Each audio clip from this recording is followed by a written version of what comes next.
Muito bem, estamos de volta com o nosso programa BH Todo Dia e acabou de chegar a nossa outra convidada, que é daquele projeto dos Rios que nós vamos conhecer um pouco melhor, mas antes vamos conhecer um pouco mais dela, que é artista plástica, professora da UFMG, da Belas Artes e também escritora. Ela falou assim, não escrevo livro não. Ele disse, não, tem o livro, tá ali, nós vamos mostrar e é muito legal. E o livro não é só de escrita que é formado um livro, é formado por imagens, por ideias e por aí vai. Eu estou falando dela, a Isabela Prado. Isabela, obrigado pela presença. Obrigado pelo convite, uma alegria estar aqui com Muito vocês. Bom. Carlos Nunes e Luciano, será que a Isabela é de Belo Horizonte? Ou ela vem do interior? Ou ela é uma forasteira das Gerais? Rapidamente, vocês dois acabaram de conhecer. Eu acho que ela é de Belo Horizonte. Você acha que Belo Horizonte? Luciano, vamos lá. Eu também acho. Também? Você é de Minas? Sou de Belo Horizonte. Aê, muito bem, esses atores terríveis. Eu sou a única, eu sou a quinta de 6 filhos. É e eu sou a mesmo? única que nasceu em Belo Horizonte. Como é que é? Tem raiz no interior? Tem em Aimorés. Sim, Em é uma Aimorés. maravilhosa, Sim, né? exato. E aí, quando que vem pra cá, família? Eu sou de 1973. Isso. E- Seus pais vieram pra quê? Pra trabalho? Sim, para trabalho, sim. Isso, que é muito comum, né, Isabela? Exato, É, exato. Muita gente tem raiz no interior, todos nós assim, né? O Carlos Nunes é do circo, né? Sim. E por aí vai. Muito bom. Vamos lá então. 2 lugares em Belo Horizonte, e eu sei que é dificílimo para você, né? Mas você vai ter que escolher 2, que a gente não tem o tempo todo. Mas 2 Exato. lugares que te marcam assim, Isabela. Um tá aqui, ó, É. Qual a que é? nossa Serra do Curral. Ih, temos que batalhar por ela. Exato. Eu acho que, bem, o trabalho fala disso também, né? Isso. Onde estão nossas nascentes. E, de fato, é um lugar que eu vou para revitalizar, assim. Às vezes eu vou ali, bem, não subir a serra, mas eu chego ali só de chegar no pé da serra, respirar o ar, a gente consegue escutar o barulho da água, Incrível sentir o isso, cheiro né? da terra, a vida já faz assim. É, já dá uma É um reenergizada. lugar que, quando eu posso, eu dou um pulinho lá, às vezes de 10 minutinhos. E é um lugar que eu vou muito mesmo. Boa. Né? E o outro? O outro lugar, pois é, vou falar de um lugar pertinho ali do Palácio das Artes, que eu acho que é um lugar também do coração, que é o Parque Municipal, Opa. né? Que eu acho que é um outro lugar incrível, né? E que tem coisas ali, tem coisas muito especiais, né? As árvores que estão sinalizadas ali. Outro dia mesmo eu fiz várias fotos das texturas dos troncos, né? Eu acho que é um lugar público excepcional, assim, maravilhoso, assim. Né? Meu pai era fotógrafo lambe-lambe no Parque Municipal. Pois é, tem muita Diga, levantou a história mão. ali. Vamos lá. Pode, claro. Você lembra quando o parque não era cercado de grade? Exato, sim. sim. Oh, era tão lindo aquilo, né? Muito Aquele bonito. parque dentro da cidade. Hoje ele é cercado, e isso eu acho meio triste, assim, ter um parque Sim. cercado. E o Rio Arrudas era aberto ali no parque. Exato. Depois é que fecharam, mas tinha um rio, tinha uma ponte ali no rio do parque. Ele vai estar bem nessa borda, o Acabamundo, ele passa ali embaixo do Parque Municipal. Tem um lugar perto da administração do Parque Municipal que a gente consegue ver através, claro, né, do solo, É mesmo? mas você consegue escutar a força do Acabamundo ali. Tá ali ainda, tá ali muito resistindo. presente, muito presente. Que Sim. barato. É o nosso Central Park. Exato. Exato. Muito bom, ótima lembrança, muito bom. E às vezes a gente está ali perto, né, e esquece de dar uma passada ali para respirar um outro ar, né, para mudar um pouco o rumo da prosa e por aí vai. Quando sai de Belo Horizonte, não sei se você já trabalhou fora, morou fora, o que você sentia saudade? Assim? O café e o pão de queijo. Não tem jeito, tá vendo, Luciano? Não tem jeito, pão de queijo. Você falou no início e acertou. De fato, achar um bom pão de queijo fora daqui é difícil. Essa questão da gastronomia é interessante porque é onde a gente se encontra, né? Carlos não está falando, ele fila boia todo dia ali dos vizinhos e tal, essa coisa toda. Né? Mas é o lugar do encontro, né? Seja na mesa do café ou seja na mesa do bar, né? Sim. É o nosso jeito, né? Muito bom. Sim, aí eu acho que a cidade é muito marcada, né? Fico lembrando ali do Café Nice, Mercado Central que já foi trazido aqui. Café Outro lugar, Palhares. o Café Palhares, outro lugar que eu ia citar muito, que é o Mercado Novo, mas a parte de baixo, Isso. onde tem as antigas tipografias, ainda tem algum resíduo ali, você consegue comer um PF Caprichado, delicioso, honesto. maravilhoso, exato. Né? A cantina do Lucas, no Exato. Maleta, né? Muito boa. Acho que a nossa história ela é muito permeada pela gastronomia, assim, né? E pontos de encontro, né? Isso, legal demais. Agora é o seguinte, vou convidar todo mundo para a gente entrar um pouco nesse seu projeto. A gente tem algumas imagens para mostrar um pouco dessa história, né? Sobre o Rio, né? Que é o livro, mas o projeto ele é anterior, não é isso, Isabela? Exato, sim. Então vamos colocar, maestro, coloca para a gente as imagens e a gente falar um pouco. Vamos lá. Você e suas placas, suas famosas placas. Vamos contar um pouco dessas histórias. O Sobre o Rio, ele é parte de um projeto maior que começou em 2006 e que eu chamo de Entre Rios e Ruas. É uma pesquisa um pouco mais ampla e que ela começa exatamente quando eu começo a perceber o tamponamento do Arrudas. Ah, sim, que era a criação do Boulevard. Do ali, Boulevard, né? com essa, né, mensagem irônica, assim, né, que eu achava irônica, né, política, chamando de linha verde. É isso, né? E você associa meio a pensar a coisa do verde como meio ambiente, né, mas na verdade naquele sentido ele era na verdade para a linha verde dos sinais de trânsito, para melhorar o fluxo dos carros. Exatamente. Então era um pouco bizarro, assim, tem uma árvore pensar. plantada, né? Muito louco. E aquilo foi chocante, na verdade todo o processo, inclusive o tamponamento, gerava um transtorno na cidade, a cidade parava ali, né? Isso. E isso, obviamente, para mim, chamou a atenção de como é que se pode, né, tampar um elemento natural, assim, da paisagem, né? E aí eliminar falou, algo da deixa paisagem. eu resistir aqui, né? Tá. E aí começa a acionar algo que é de relembrar tantos outros corpos que já estavam tamponados na cidade. Aí eu lembro da professora Moraes, eu mesma começo a lembrar. Aí você começa a pesquisar. E pesquisar mais e conversar com pessoas. E começo a sair pela madrugada para captar o som dos córregos através daqueles tampões. Sim, né? Os bueiros ali. Pois é, eu começo a chamar de arejadores. Arejadores. Porque eu tinha a ideia romântica de que aquilo ali é colocado porque eu achava que o rio, por ser um elemento vivo, né, assim, que tem elementos ali naquela água, precisava respirar. Então eu apelido eles de arejadores. Sim. Depois eu venho a descobrir que eles são tampas de acesso para a manutenção das galerias. Ele tem um objetivo muito específico, então a cada X de distância vai ter um tampo desse. Caramba. E ali você consegue realmente ver e escutar.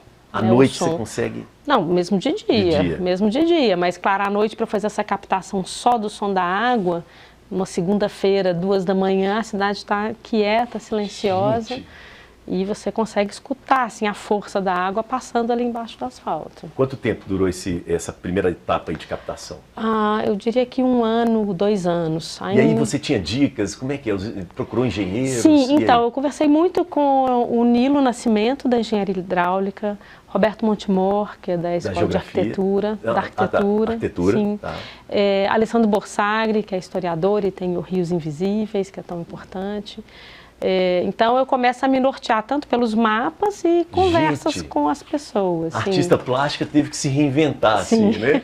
Meio que atrás da engenharia, né? Para, na verdade, justificar uma percepção, né? Eu acho que o trabalho, ele é um trabalho poético, né? Ele é um trabalho sensível e poético, né? Eu não tenho uma percepção de engenheira ou de arquiteto urbanista. Mas é uma sensibilidade como artista Mas eu precisei ir atrás dessas fontes para me certificar de que a minha percepção ela fazia sentido, né? Dessa proporção de algo que estava... parecia um erro, uma coisa como se a gente estivesse andando para trás, né? Vendo outros países destampando e revitalizando os córregos e a gente indo num processo de tamponamento, né? Não, e aí quando vem a chuva, ela vem de uma forma... A água sobe, brutal, né? Porque acho que é sempre... são decisões, né, de política pública que vão fazendo as decisões ali de como caminhar nessa ideia, né, do desenvolvimento do progresso, mas que isso não é considerado, né, pensando que o córrego ele vai ter um período de cheia, ele precisa ter esse espaço de expansão. Muitas vezes a gente tem moradias que estão colocadas como se você estivesse sentado na beira de um rio, ou em cima dele. Perigo, né? Isso. E isso realmente foi uma forma de não entender, né? Eu acho que esse espaço necessário para que mesmo o processo de tamponamento acolhesse essa variedade, né, de volume d'água. Mas aí é interessante, você faz a pesquisa, né? Mas depois você fala assim, né? Você chega na seguinte conclusão: olha, eu preciso colocar para fora essa pesquisa, preciso saber dessa pesquisa. Sim. E aí você começa o negócio das placas nas ruas. Sim. Como é que foi isso aí? Foi uma sequência longa, eu fiz vários trabalhos, tem objetos, tem desenhos, tem vídeos, uma sequência de obras que elas tinham esse perfil mais de galeria, um perfil mais... de exposição, assim, de exposição, né? e contemplativos, eu diria, isso, né? Onde você fica, o espectador ele está muito passivo em relação àquilo, e ele fica determinado ao tempo específico da exposição, aquele período. No caso do que eu vejo a grande potência, que são as crianças, né? A questão da educação e o acesso à cultura, depende de uma professora, Aí, né, o alugar professor uma que levou, van olha lá. e levar aquele É. grupo escolar, né? Então, e eu entendi que eu estava falando de um bem público, né, e democrático que deveria ser de direito a todos. Então, à medida que eu fui construindo as obras, foram obras super importantes que eu adoro, tenho muito apreço, mas fui percebendo que eu precisava em algum momento fazer algo que ficasse 24 horas por dia na cidade, né? As pessoas sempre associando muito essa questão ambiental, que é necessária, e falando em cuidar, mas como é que a gente vai pensar em cuidar da nascente, sendo que a gente nem vê que os córregos estão ali embaixo Isso. da gente, né? Uhum. Como é que a gente cuida de algo que a gente não está Não, vendo, é, né? boa. Uhum. Então, mesmo a questão né, dos cuidados com a cidade. Então, a necessidade da placa, ela veio um pouco a partir disso, uma sequência de obras que ela muda da contemplação para uma instalação, que ela é interativa, depois ela vai para uma performance na cidade, e ainda assim ela tem aquele período específico, ela é efêmera, né? Ela termina num certo momento. E aí eu chego com as placas. Olha lá, chega com as placas. Imagina isso, Luciano, Carlos, né?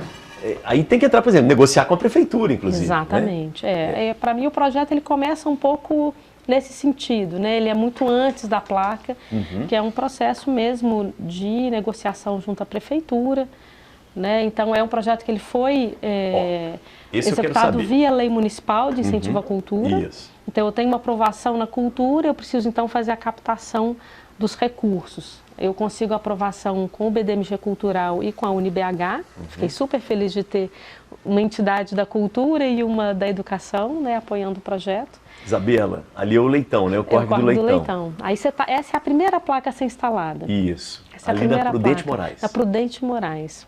Que é onde acontece o terror ali quando chove. Exato, exato. E foi uma coincidência porque a gente estava com o projeto todo pronto e era período de Natal, né? As placas prontas, as aprovações todas feitas e as placas iam ficar prontas e a gente ia pensar a data para fazer a instalação. E, obviamente, isso demanda, assim, ter um carro que vem com todas as placas, a equipe de montagem, você desce com a escada. Né? Falou, não, no Natal é um período complexo, onde o trânsito já está caótico, eu não queria que o trabalho entrasse atravessando isso. E um período de muita chuva, ia ser um transtorno, toda hora recolhe todo mundo, sai todo mundo. E a gente passou, então, para o início do ano, para ver se essa parte das chuvas mais fortes, que geralmente em dezembro e início de janeiro aqui acontece, para a gente começar a instalar. Então já tinha uma data toda prevista para o início da instalação e ela acaba acontecendo exatamente logo após aquele período de chuvas que teve aquele... 2007? 2020. 2020. 2020. Ah, tá, porque é bem na frente, Isso. Então foi uma coincidência enorme, né, da gente chegar para sinalizar nesse processo. Mas é um projeto que isso, ele precisa né, de uma aprovação da prefeitura. E isso foi super bonito, né, de uma intervenção urbana, uma instalação permanente na cidade e que, de certa forma, revela, né, essas águas, né, esse corpo d'água que está embaixo do asfalto. Vamos lá. Carlos Nunes, o que você acha de uma ideia dele? É muito interessante, né? Eu estou extremamente feliz. Primeiro que já peguei o livro, já dei uma folheada no livro, é lindo o livro. E ele é em português e inglês, né? Olha. Exato, ele é bem... Você já sabia? Não, passa para cá. Ele foi em primeira mão para vocês. Mas fala um pouco, Carlos. Então, eu fiquei maravilhado com o seu projeto. Eu já tinha visto essas plaquinhas na cidade, já tinha percebido as placas, e aí eu falava assim... O que será isso, né? O que será? Isso. Aqui embaixo passa um rio, passa um córrego. Aqui, ó, lá perto de você, no Mercado Central. No Mercado Central, que é um lugar que eu tenho certeza todo mineiro gosta. Porque ele mora lá. Exato. Isso, ele mora lá. Eu moro pertinho, não moro lá não. Não, mas todo dia você vai lá de manhã, você acabou de falar. O cara já falou pra mim assim outro dia lá, Carlos, acho que você vai ter que pagar o IPTU aqui, viu? Porque você tá vindo muito. Você está quase que morando aqui. Mas achei lindo o seu projeto. E ver você falar é emocionante, porque você fala com uma alma, assim, com uma beleza. Eu acho que é uma coisa que você queria muito, que você se apaixonou fazendo, né? Eu acho que você já estava apaixonada, né? E aí, quanto mais você foi pesquisando, você foi se apaixonando mais e você fala com uma propriedade, com uma coisa muito linda. Você acha que futuramente Você disse que em outros países eles estão estampando os rios, né? Você acha que essa é a tendência no Brasil também um dia? Eu acho que tem inúmeras pessoas aí e projetos fazendo força para isso, né? É claro que é algo que depende de um planejamento, né? Tem investimento financeiro, então depende mesmo de que exista uma guinada, né, de interesses para esse olhar. Eu acho que a gente tem aí um corpo forte aí de pessoas que têm esse interesse, acho que é um movimento, e por isso que eu acho que as placas são tão importantes, porque se a gente pensar, né, em fazer política pública, depende que as pessoas elejam pessoas que têm, né, esse pensamento, né, nesse cuidado com a urbanização, nesse cuidado com a educação, né, é um trabalho que ele permeia vários aspectos, assim, com a cultura, né, então ele tem um aspecto educativo, mas ele vem da arte, ele vai lidar com a questão do meio ambiente, com a questão do desenvolvimento urbano, ele é meio, abrange aí várias camadas, né, que poderiam emergir apoios, né, para essa reflexão. E quando você começou a pesquisa, você disse que pegou um mapa, né? E aí depois você foi estampando os respiradores, que eu achei lindo você dizer que pensou que era um respirador, mas na verdade não era um respiro, né? Então, assim, você encontrou algum rio, algum córregozinho morto quando você destampou? Boa pergunta. Tem alguns córregos mais na Zona Leste, às vezes algum afluente de córrego que ele chega a diminuir muito no período de seca e ele volta a carregar no período de cheia, né? Os engenheiros hidráulicos vão saber isso com mais clareza. Eu cheguei a passar por algum que estava bem... Bem fininho mesmo, né? Sim. Mas morto você não encontrou nenhum. Morto não. Ou seja, já esperando, dá tempo. É isso que eu queria saber mesmo, ainda tem dá esperança. Tempo. Se a gente fizer uma mobilização, e aí é importante esse trabalho, né, dessas placas. Especificamente sobre o Rio, no momento que ele está atualmente, o que acontece? Ele foi financiado pela Lei Municipal de Incentivo à Cultura, né, com apoio da BDMG UniBH. E, obviamente, eu tinha aí um limite orçamentário. Isso. Esse limite orçamentário me possibilitava um número X de placas, né? E, obviamente, das pessoas para instalação, né? Tudo que envolvia o processo de instalação. Então, eu não conseguiria mapear toda a cidade e sinalizar toda a cidade.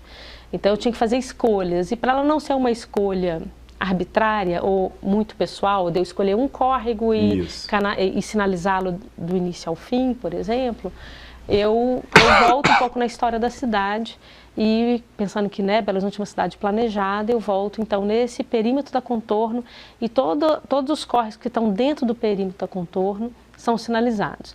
Então eu pego córregos que estão muito ativos, né, Acabamundo, Córrego do Serra, Leitão, Barro Preto, então o Mendonça Zoológico, e são córregos que são sinalizados nessa região porque são afluentes do Arrudas e estão nessa relação com a própria história da cidade, né? Mas o sonho é ampliar, é conseguir verba, apoio para conseguir ampliar e sinalizar todos. Aí vou pegar região leste e oeste de forma mais substantiva, né? Onde a gente vai ampliar esses nomes todos, né? Que acho que é algo super bonito também. Isabela, o Córrego do Zoológico, ele fica ali perto do Minas Tênis Clube. Exato. É porque ali ficava o zoológico? Por isso? Em um dos planejamentos, né, da cidade, onde hoje é o Minas Tênis Clube, tinha um planejamento para ser o zoológico da cidade. Chegou a ser o zoológico? Chegou a ser planejado. Nunca chegou a ser. E aí acho que nesse momento esse córrego E o nome ficou, né? Pegou o nome ali. Apesar do zoológico não ter sido implantado, mas a esperança, o sonho ficou ali, né, do zoológico. Tá bom. Legal. Nós vamos para o intervalo agora e daqui a pouco eu vou colocar o Luciano no papo. Por quê? Porque ele é um cara ligado à arte, né, ao teatro, mas é um professor também. E aí se a arte pode ajudar, né, na educação, um pouco dessa proposta da Isabela. E lembrando mais uma vez que você está ligado conosco. E hoje também nós vamos falar de humor, já aqui dentro do nosso programa, tá bom? Intervalo, a gente volta em instantes. Valeu!